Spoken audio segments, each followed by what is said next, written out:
A pleasant good morning to the members of the media that are present this morning, our viewers, and citizens of Trinidad and Tobago. I am political leader Nicosi Phillips to Unity of the People, and this morning press conference is to deal with a number of issues that is plaguing our society, especially Trinidad and Tobago.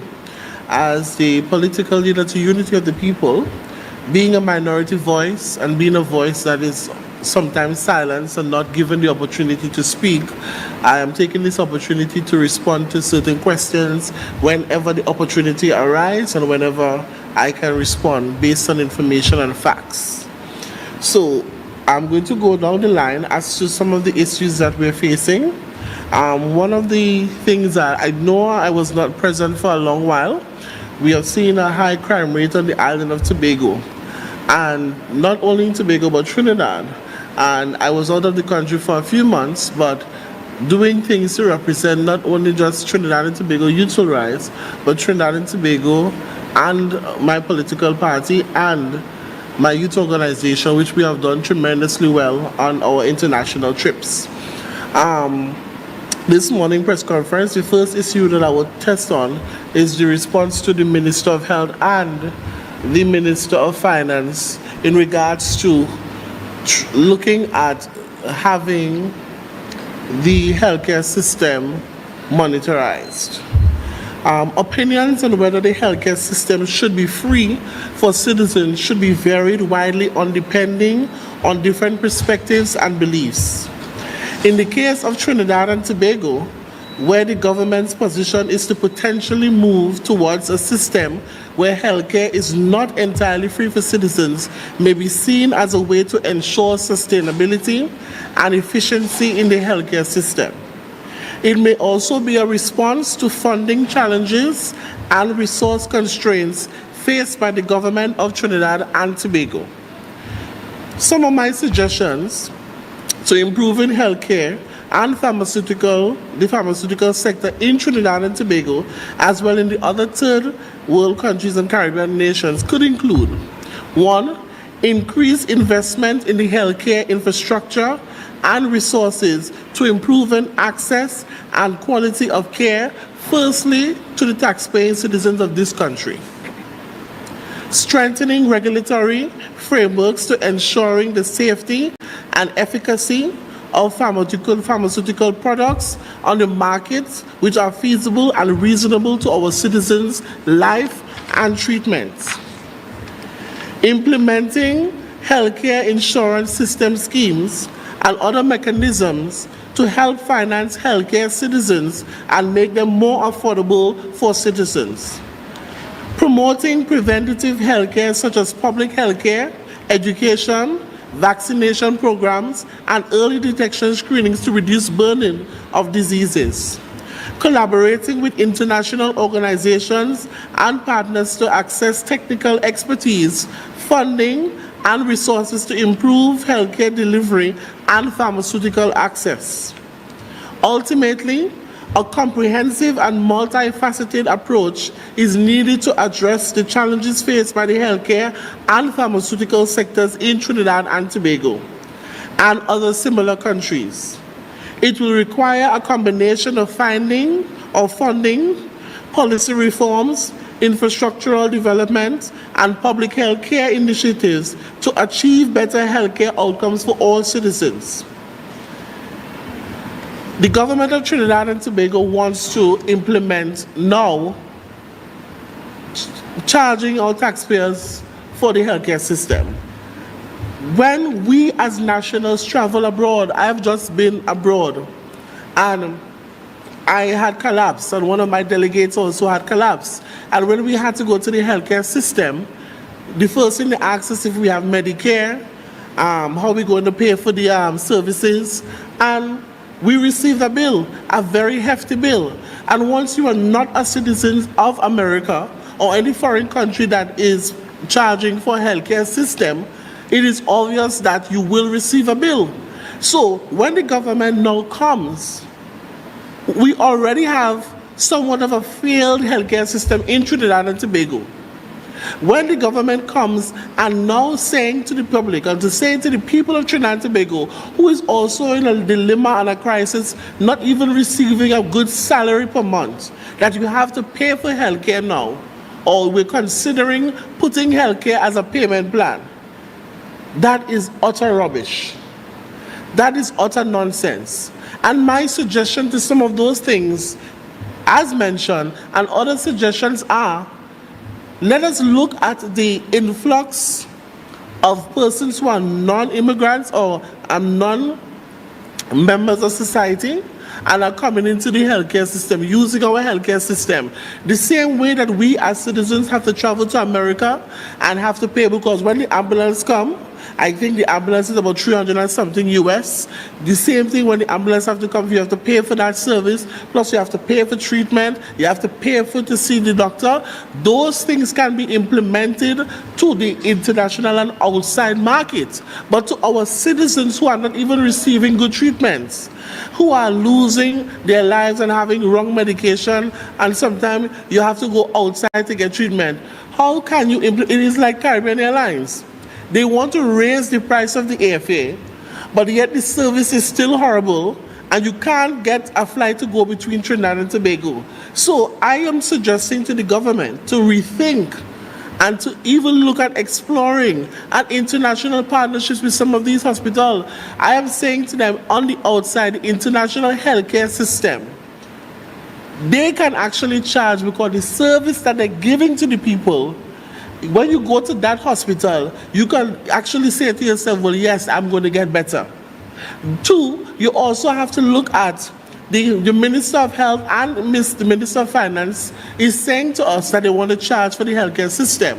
Well, we're supposed to also, the citizens are requesting, and this is what some of the citizens said, let us put a block on the ministers who have to fly out to get treatment from the hospitals outside. Because if you can't even use your own healthcare system for treatment as ministers, and you're using outside and you're flying out every minute to see your doctor and to see that means your healthcare system in Trinidad and Tobago is not good enough for you as a minister or the prime minister or a chief secretary or any secretary, but it is good for the citizens to come here and to use the healthcare system. You also put a block on that as well.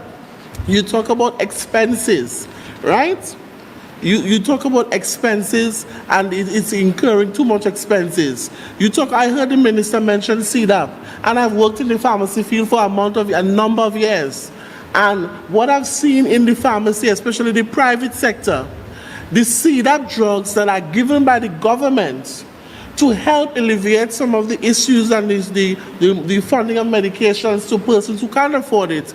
Those same CDAP drugs are the same drugs that have been sold to patients. So if I am a patient and I got a CDAP from the hospital and I'm going to the private pharmacy to get this medication free, they're telling me, the CDAP drugs are unavailable, but we have them here. But behind the counter, these same private pharmacies are the ones taking the CDAP drugs and selling them back to the country. So therefore now, how could you have an issue? What do we have in this country is persons to hold certain administrations and certain policies to account. And that is what the minister needs to look into. And I also want to ask the Minister of Health a question. The medication that is currently used in Trinidad and Tobago, and some of the medications per se, is it rejected medications from the first world countries that we are accepting in Trinidad and Tobago? Or is it medication that is applicable to the people and to the treatments? Or is it that we're taking medications that is affordable to us as third world countries and accepting what is given to us? Because even when I was out there, a certain medication that I was using, they told me that medication is not on the market. It has been rejected. Why are we still using that medication here? And I said, but this is what they gave me, and this is what we use in our country. And even at the United Nations, I remember one of the health conferences that they had, they were talking about, some of the Caribbean countries were talking about they are fed up of taking rejected goods, and they need to look into that. So the Minister of Health and the Minister of Finance need to look into that. the drugs that are being accessed and accepted from the first world countries and are used here in Trinidad and Tobago, is the drugs or are the drugs effective for treatment to our patients here in Trinidad and Tobago? Because I don't see somebody having stage 4 cancer in America and on the last deathbed, but yet they can survive because of treatment. But here in our country, we're having persons dying of cancer, even stage 1, stage 2, and all of this is happening here. And this is what we're supposed to look at. Look at money, look at value for money, and that is what we're not getting for value for money in this country.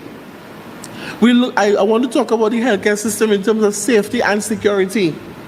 It is only when something happens, and two of the institutions at the United Nations in terms of safety and security supposed to be public schools and also the hospitals. And we have just seen that there was a shooting up at the Port of Spain Hospital or the hospital in Trinidad. And it's not the first time, it's not the second time, it's not the third time. What is happening with the safety and security of our staff and patients at the hospital, especially in Trinidad? It happened once, it happened twice. Why is it that we have to wait until something happens again of this nature in order for you to see the Minister of Health talk about handing over footage to the police, or you see the Minister of National Security coming out and trying to do camera shots to make them feel important? These are issues that are plaguing society for a very long time. And you're waiting until somebody's life is lost to come out on the media to pretend that you're now caring for that. It doesn't make sense at all. Make it make sense, right? Make it make sense. This is an election year, and now you're trying to put things together. It doesn't make sense. When is it that citizens of this country still working on a salary for $18, not even a take-home of $18, but $15, and you want to ask them to pay for healthcare when the healthcare is in a mess? In Tobago, the healthcare also as well, the healthcare is at its deplorable condition. We've seen the Secretary of Health, Dr. Fabi Israel, trying, but not trying enough. And you can't really blame the Secretary of Health alone. You have to look at the administrations of the Tobago Regional Health Authority and the persons who are managing the certain departments. What are they doing to uphold the policies that the staff are supposed to be held accountable to hold up for? Nothing. Some of them have some very stink attitudes. Some of them want to tell you what they want to tell you. Some of them dress up with heels and they have nails and tending to you as a patient. In the foreign countries, you don't see much of that here. Some of these persons in the healthcare system here, always, they want to dress up and work for the money, but not caring for the patient. If, as a patient attending the hospital, whether Trinidad and Tobago, that patient is supposed to feel welcome, accepted, respected, and also treated and sent home knowing that they are going to get good treatment, good service, and the right medication in order to make them feel better. But it is not only about the medication. It is also about the treatment. When I go to America and I visited the hospital, and I took in and I went to the hospital, the nurses were amazing. You got the security at the hospital were very polite. From the security, you have the charge nurse, very polite, very effective, very good. From there, they hand you over to the back. When you go to the back, the service is excellent, smiling at you, making sure that you're good, making sure that you're taken care of. And the service is very fast and efficient. Why is it that we in Trinidad and Tobago in 2024 cannot have an efficient healthcare service in this country with service by our physicians? Not only our physicians, but our nurses and persons in the front desk. When you go to the Scarborough Hospital, sometimes you have to wait to see somebody coming to take records. This person not here, no X-ray person not here, this person not here to do that. You have to wait and you have to go on call. Why is it that we have spaces in the hospital? We have vacancies in the hospital. We only have 2 X-ray person, we have 2 CT scan person, or 2 person to do records. No. Let us have the system rotating 24 hours. The Scarborough General Hospital is a 24-hour service. And I've said it before on many occasions, even in the 2020 elections, I've said it before the elections, and I'm saying it again. In the Scarborough General Hospital, it's time we separate accident from emergency. Any fool would know that accident and emergency, when you go to the hospital, and you go there from 2 o'clock in the day, and you are sitting there, and your time to go to see the doctor, you have to wait because the ambulance is coming one after the next with patients. And the same doctors who have to treat you as a walk-in patient, those are the same doctors and nurses who now have to leave you and go to tend to those persons in the ambulance. Does it make sense? Make it make sense. So long you're saying this, why is it that leaders in this country continue to have our people like slaves? What is so hard to separate accident from emergency? When a walk-in patient come in, comparing to let them have their own doctors and nurses and records, staff and everything. Let them be dealt with so they can leave early. So now that person for 2 o'clock, that 2 o'clock patient is now going to wait until 2 o'clock the next day to leave the hospital, because every time that person is supposed to be seen by a doctor, they have to be waiting to be seen because the doctors have to run to the ambulance to tend to persons coming in on an accident or an emergency. I think there is too much mismanagement and wastage in the RHAs in Trinidad and Tobago. And that is what the government need to look at. And they need to hold each RHA accountable and to have them audited every 3 to 6 months and to come to the public. And not only the public, it is time the government of Trinidad and Tobago and the Tobago House of Assembly hold your officials who are holding office and running the RHAs accountable for negligence. Right? We also need an investigative body to manage the death. You cannot have a hospital investigating them own selves and investigating their own negligence to a death. That is the most craziest thing I've ever seen in my life. You cannot have a hospital investigating their own self and clearing them own self on a negligence of a death, if there is negligence. How can a family feel when you could tell me the same hospital who may have caused by my negligence my child to die investigate their own self and tell me that there was no negligence on the count of the doctors and nurses? Let us make it make sense. Too much cover-up is happening in this country, and that is why we have most of our journalists and persons coming to this country, they are dead. Because we are keeping too much secrets and we are being silent too much, and when people speak up, they send their people for them. Enough is enough. Enough is enough. So I'm moving from the healthcare system now, and I'm going to crime and sedition, and also the gangs in Trinidad and Tobago, and especially crime.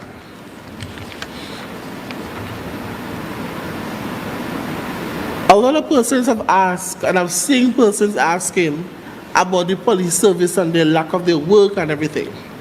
It is difficult to make a blanket statement about the efficiency of the Trinidad and Tobago police service in fighting crime, as there are always room for improvement for effective policing of the force. However, it is clear to all citizens and to all of us as citizens of this country that there are various challenges facing law enforcement in this country of Trinidad and Tobago, including resource constraints, corruption, the presence of powerful criminal organizations in Trinidad and Tobago that are used to influence an election at times, and the major one of them is political interference. With the crime issue in Trinidad and Tobago, political interference is a must based on the type of people who is trying hard to get into the politics. To improve crime fighting in Trinidad and Tobago, some initiatives which I've sent and implementation that could be considered: enhancing community policing programs to build more community trust and collaboration between law enforcement and the community. Increase use of intelligence-led policing strategies to target criminal networks and prevent crime before it occurs. Now, time and time, in the Parliament of Trinidad and Tobago, national securities come and go, way back from Stuart Young.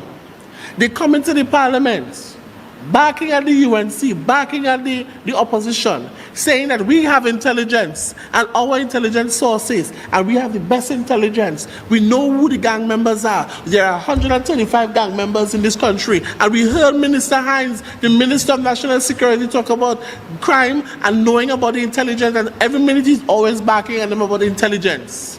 But what is the intelligence used for in the Parliament? The intelligence is used to macro the opposition, or to macro persons who are coming against the government, or anybody who has an issue with the government. It is not used for the intelligence, as they say. If you have so much intelligence as the Minister of National Security, Mr. Hines, you like to talk, you like to yap with the big words. But if you have all this intelligence, why did it take a foreign national to come into this country, to go in the areas where your own police service cannot go, to highlight and to bring forth some of the issues that were mentioned by the gang leaders and gang members? And you have all this intelligence, but yet none of these gang members under the anti-gang bill were arrested from then, since the bill has passed, to now. Tell us why. Tell us why. We need to invest in proper technology and training for law enforcement officers to improve their investigative skills and capabilities. We've just seen it. The criminals have posted cameras to check on the officers leaving the police station, so they can know how to do and to conduct their criminal activities at night. But you are sending persons to learn about technology. We have technology here, but yet the criminal are way advancing technology more than the police service, more than the national security apparatus. Really? Strengthening and immediate reformation of the judicial system to ensuring that criminals are brought to justice swiftly and effective. And I will say this without any remorse. Our judicial system is in a crisis. Our judicial system does not work for the small and average person. It is only there to suppress our young black men and to continue to give the criminals the advantage to get off. Because you are telling me that you are being caught with a gun and you are on $50,000 bail, but somebody who got into a fight or an argument is on $100,000 bail, $200,000 bail. Make it make sense. And we have some of these lawyers in this country. They are continuing to protect. Yes, everybody is innocent until proven guilty. And yes, as lawyers, you need to make your money, you need to make your bread. But let us be conscious enough. Let us be conscious enough as lawyers. Does it worth defending that criminal or that person who I know committed an offense or killed someone or taken a life? Does it make sense defending that individual? That is what is happening. Our judicial system is in a mess.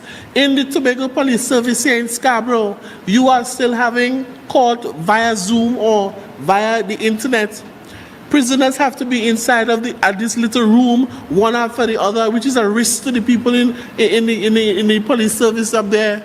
Why isn't the courthouse open and in usage for the people? We need our judicial system in Tobago is in a mess.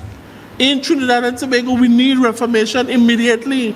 We continue to hear the government talk about judicial reform, constitutional reform, and yet nothing happens. Only when election comes, you're going to hear them talk about reformation. They want reformation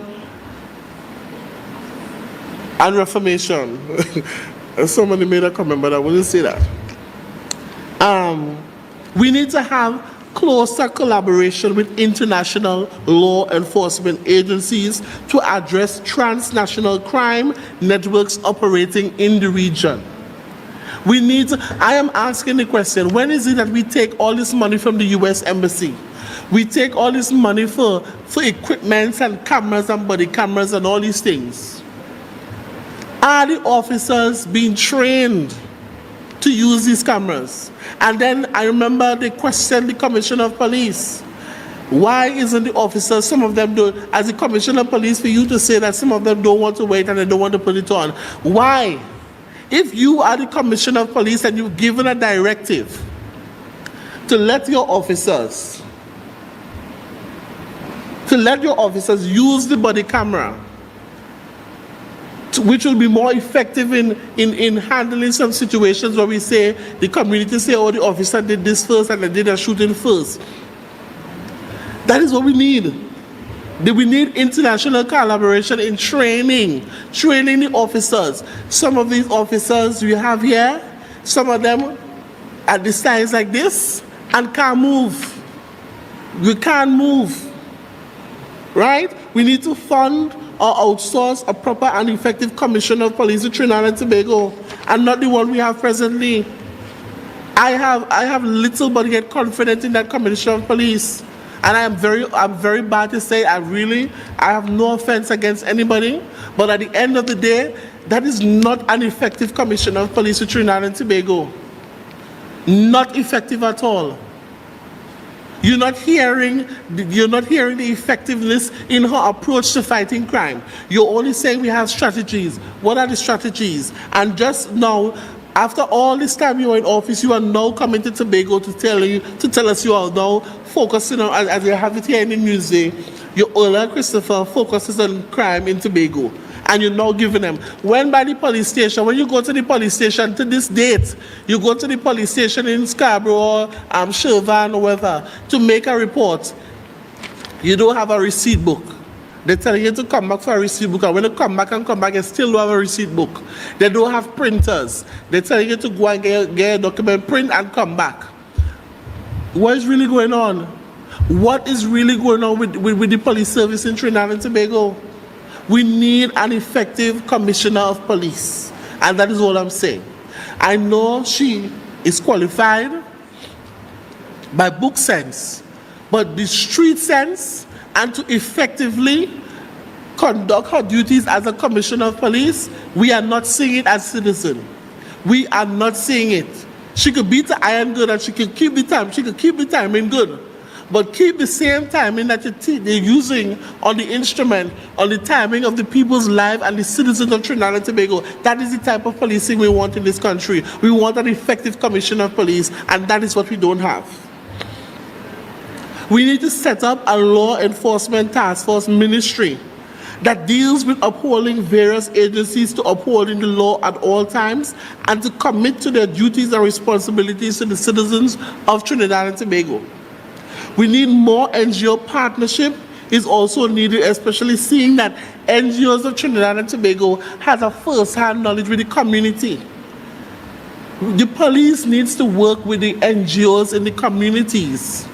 Do more community work with the NGOs. Find out from them, okay, good. How much young men do you know in the community that need work? How much young men do you think that we could take from there and put them in the police service, put them in the kind of training? We need community partnership. The Prime Minister is now calling on the citizens to help the police service. That is nonsense. How can the citizens of Trinidad and Tobago help the police service, the same police service that they don't have trust in? Because by the time you go by the police station, especially some police stations in Tobago, by the time you go by the police station and say, okay, make a report against a neighbor or somebody, by the time you come back home, you're dead. Or the neighbor knows you call because they're going to call them and tell them, you know, come and make a report. How can trust be built in that capacity? How can trust be built when there is no proper state witness facility to keep our state witnesses safe in this country? There is no state witness facility in this country, no proper mechanism to keep our citizens safe. So if I see something, how can I say something when I know I might end up dead? You don't have a proper safety state facility to put me in, that I'm secure. You don't have you send state witnesses away, and I know of plenty of state witnesses that are outside of this country who are being neglected by the government. They're not getting no money. They have to fend for themselves. They have nothing at all whatsoever, and they're catching them behind. How can we fight crime when all of these things are not put in place? These are some of the examples of the many strategies that could be used to employ in improving crime fighting in Trinidad and Tobago. It will require a multifaceted approach to the commitment of all the entities, such as the government, the opposition, the THA, all political leaders of all the existing political parties to address, and the law enforcement agencies to address the root cause of crime, which will further ensure that the citizen's safety is at 100%. And many times I continue, if you hear what I'm saying, I continue to ask the Prime Minister. The government and the Prime Minister feel that they can fight crime alone. And now you're calling on the citizens to fight crime. You're calling on the opposition and trying to blame the opposition for crime when you are at fault because you all are incompetent, and not only incompetent, you all are selfish. Crime is not your issue alone. It is not our issue. It is all our issue. What is so hard as a Prime Minister, as a leader who I myself am looking up to have a roundtable discussion with all of the political leaders of Trinidad and Tobago who are effective, and let us sit together and work on what we can work with the crime, how can we fight crime together? Because let me tell you why. If we do this, if the Prime Minister calls this meeting with all political leaders, putting against all the things aside, one, there are certain things that cannot be discussed because of safety, but as political leaders, we could sign on a non-disclosure agreement that whatever happens in the meeting or whatever we propose in the meeting to an effect to fight crime, it does not get back into the public ears. Two, with that being said, when you have this discussion as the Prime Minister with all the political leaders, we now will say, okay, good, we're going to work with the government. And if anybody come out of the office and said otherwise than that, that means they do not want to support crime and they do not want to fight crime in this country. Because when you, as a government now, you are putting things in place of crime, and you have the opposition against it. You have other political parties against it and trying to put their input to see how best we could solve crime. And you don't want, as a government, you don't want to listen to the opposition, you don't want to listen to other political parties or other political leaders because you think that they don't have the common sense that you don't have to help fight crime. How would we move forward? Crime is not a government issue alone. It is not an opposition issue. It is all of us issue. And as the political leaders, we are also aspiring for governance. And you don't know if one day you will be kicked out of the government, the opposition will be, I could be in line to Prime Minister, we have the Patriotic Front, we have different political parties vying for the position of leadership, and any one day you all could be kicked out. It is good and efficient now to have this discussion because all of us have an input in crime and we all can help with the crime issue of this country. A lot of questions have been coming to me in regards to the Canadian blogger. And I try my best to stay away from the conversation. I've listened to everyone's inputs, and I've listened legal terms, I've listened to all the terms that I can possibly understand.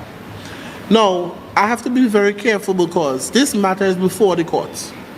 Regarding the arrest of the Canadian national blogger and the sedition charge against him, it is important to respect due process of law and to allow the legal system of this country, who we have little faith in, to determine the appropriate course of action.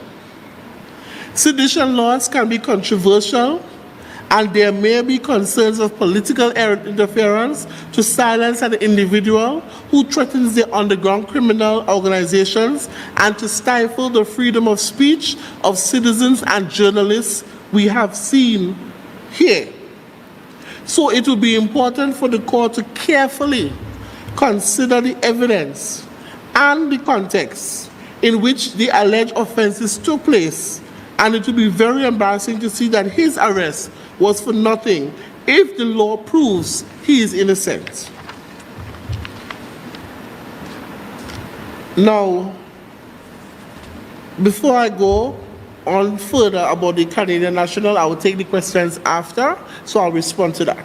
I just want to get deeper down into the other issues as well. In accordance with the Constitution of Unity of the People bylaw, section 14A, paragraph 6, 1 to 4, Unity of the People is having its first internal election since the inception on May 20th, 2020. On Monday, the 10th of June, 2024, nomination for internal elections to the political party will be open to the following positions, which will be listed, and it will be posting on our social media page and also sent to the members of the media. And persons who are interested can call 297-5667 or email us at unity.of.the.people2020@outlook to collect your nomination forms. The date for elections, internal elections, will be 3 days starting from July the 12th to Friday, July the 12th to Sunday the 14th July 2024 from 9 a.m. to 6 p.m. Unity of the People will be putting up a video as to how the internal election process will be done and how our registered members of the political party can do their voting process. The positions that will be available are political leader, deputy political leader 1, 2, 3, and 4, the chairman, vice chairman, lady vice chairman, general secretary, assistant general secretary, treasurer, education officer, public relation officer, field officer, welfare officer, youth officer, operations officer, internal liaison officer, and the social media officer. Yes, Unity of the People, we are a democratic party, and we are giving way to persons, and if persons find that I should not be the head of my party and they want to challenge me, that would be no problem. So that's why all the positions for internal elections are up for grabs. So everybody who is registered and a financial member of the political party, based on the Constitution, yes, this is our Constitution for the political party. We are guided by the Constitution and the bylaws of Unity of the People. And anybody who feels that they want to contest any of the seats, you are free to do so, and you're free to contest.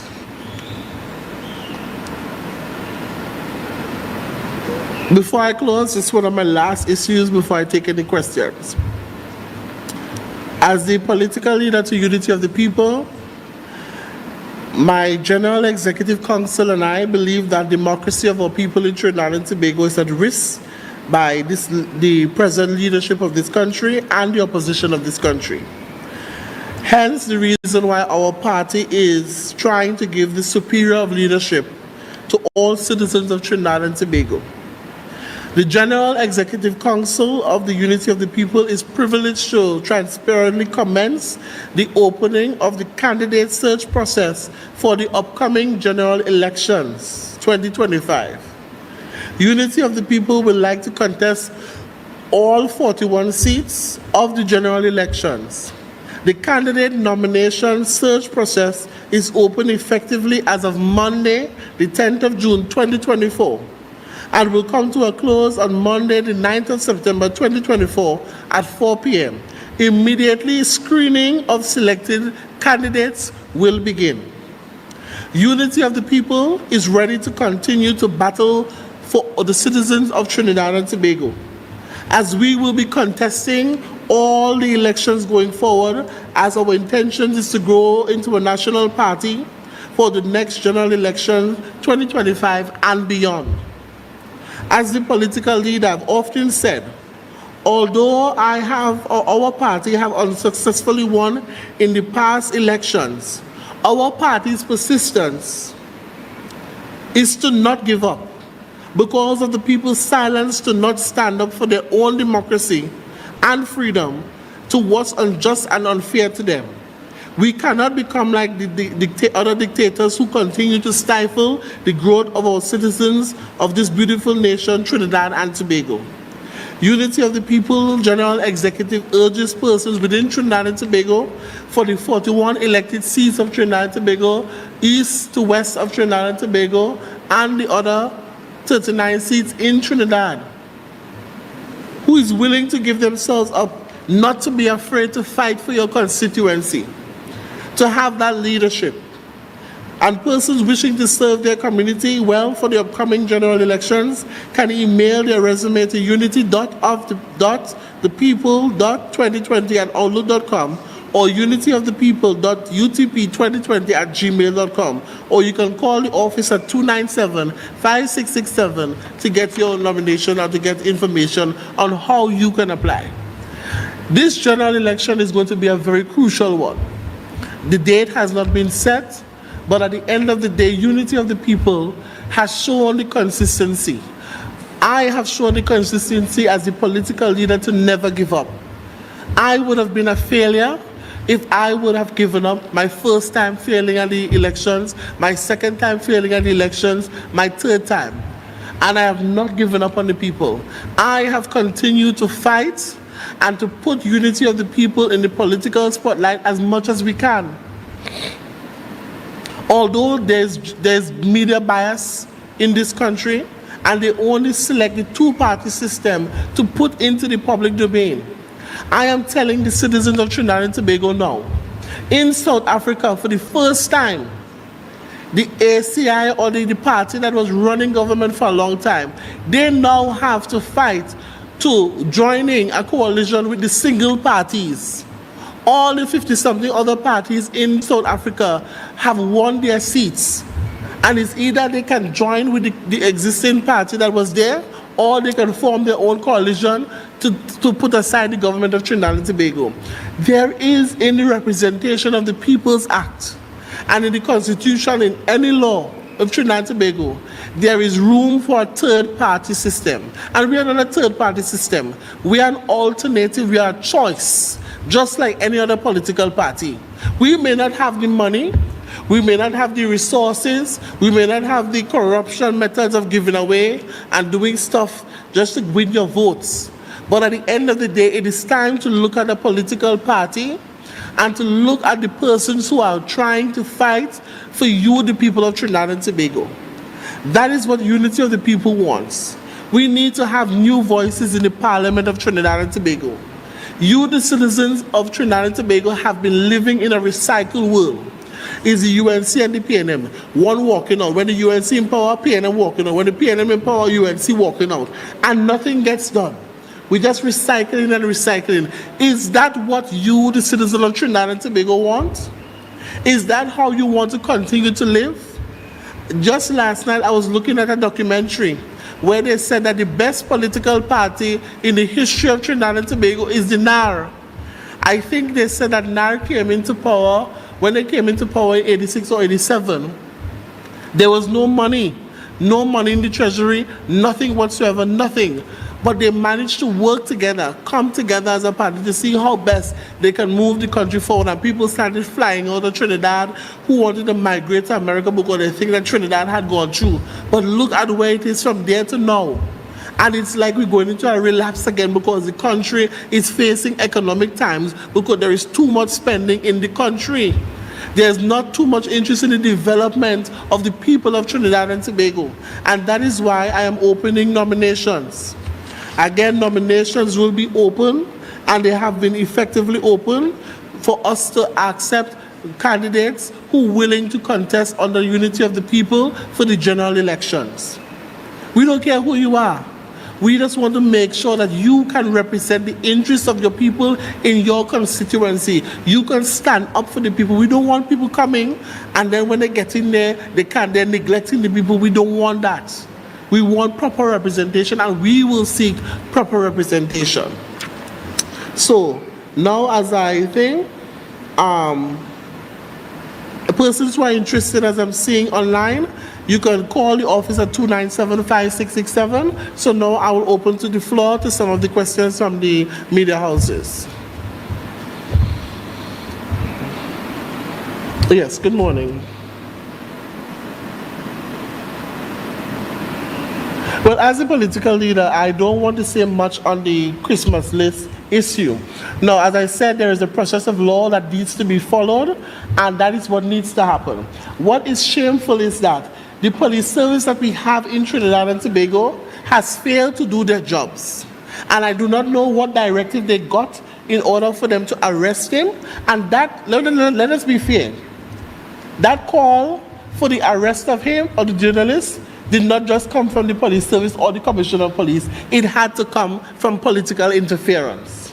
Because one, I had an issue before when he was here, highlighting certain things and making Trinidad and Tobago look bad. But at the end of the day, before this journalist came, or before any other person came into the country, there was an issue of crime.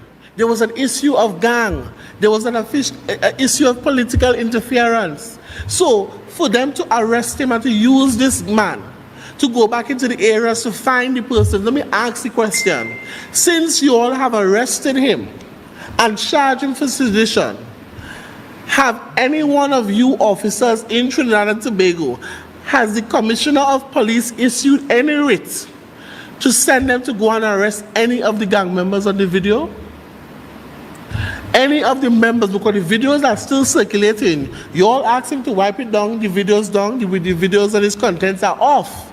But the question is, has any of these gang members been arrested from Mr. Christmas list video as yet? What and why is it that he had to take somebody from the foreign national to come to go into these areas that our so-called police say that they can't go into these areas, they don't want to go in these areas, and they're frightened to go in these areas? So you telling me as a police officer, you are supposed to protect our law-abiding citizen, and you are afraid? Why isn't there a joint task force going in those areas, those gang turf, as they said, they call them, to arrest these gang members? But yet, you will have a joint task force for when the minister, when somebody child phone lost in Sealots, a whole team went in to find a phone, right? You will have a joint task force to go and find something that doesn't make sense. But yet you cannot put together a proper task force to go and clean up these gang-affiliated areas under your anti-gang law. So I am looking and waiting as the political leader to continue to hit them for 6. Because if it's it that they cannot use the anti-gang law to arrest these so-called gang members, then something has to be wrong with the government.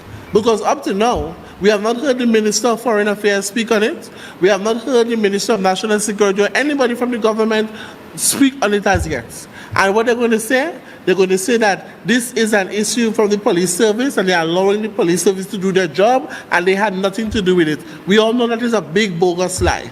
So as a political leader, I will be asking questions and continuing to push in the media. Yes, I don't have media props as some of the other political parties, but at the end of the day, I will use my social media page as much as I can and continue to foster questions to get an update as to how are we moving forward with the criminal activities on the island.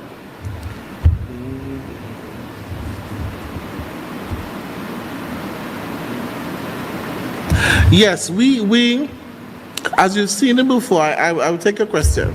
We have seen it before whereby we've asked for persons to represent unity of the people in elections. And as I said, we do screening, but some people's interests are not just for going up for elections to represent the people. Their interests are bigger than that. They want to know what they're getting, if they're getting house, if they're getting land, and how much money they're getting to go up and all this nonsense. So, as I said, we have opened the doors for persons who are willing to represent their communities, and that is what we did. We offer an opening for nominations. So far we have persons interested in representing for the general election 2025, and we are accepting nomination. The process of nomination and accepting of nomination applications will be open as of Monday the 10th of June 2024. So persons who are interested, they can call the office at 297-5667, or they can send an email at unityofthepeople.utp2020@gmail.com. And the process is open.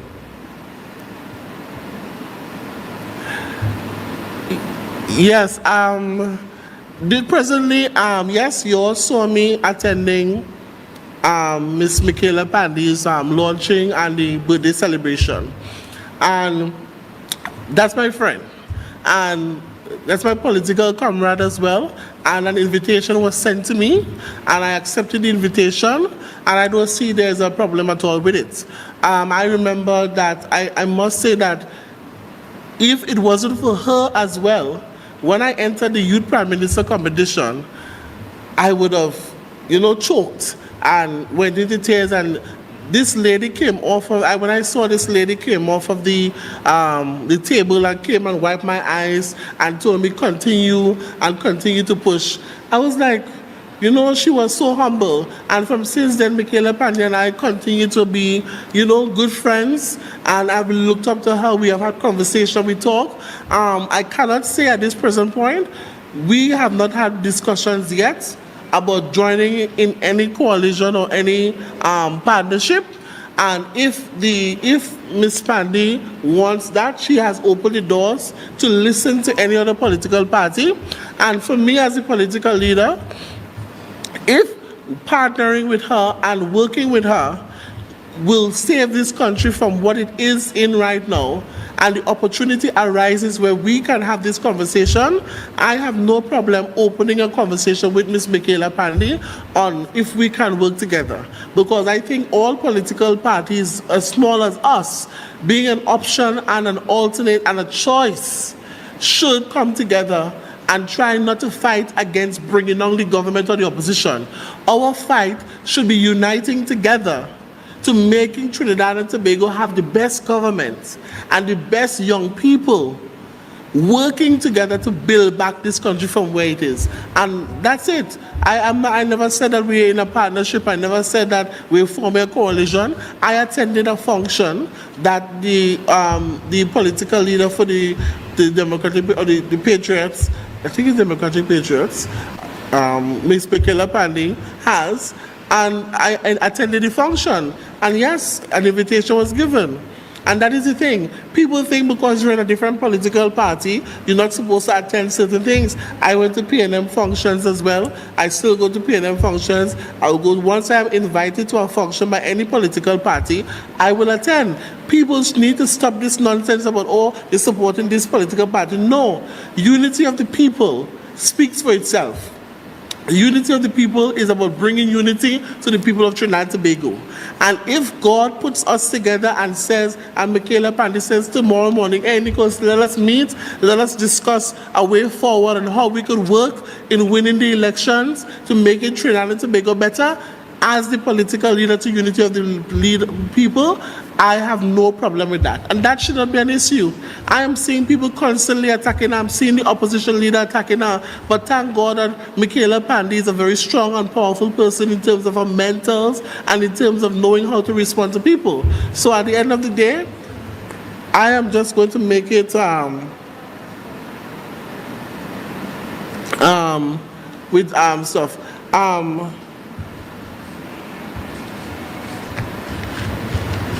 Right? Let me just make something clarified. A question just asked again.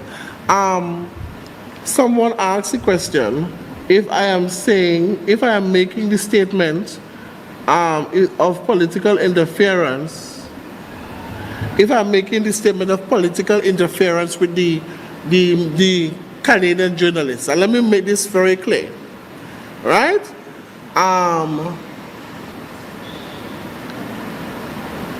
I am saying that persons are calling and saying it was political interference.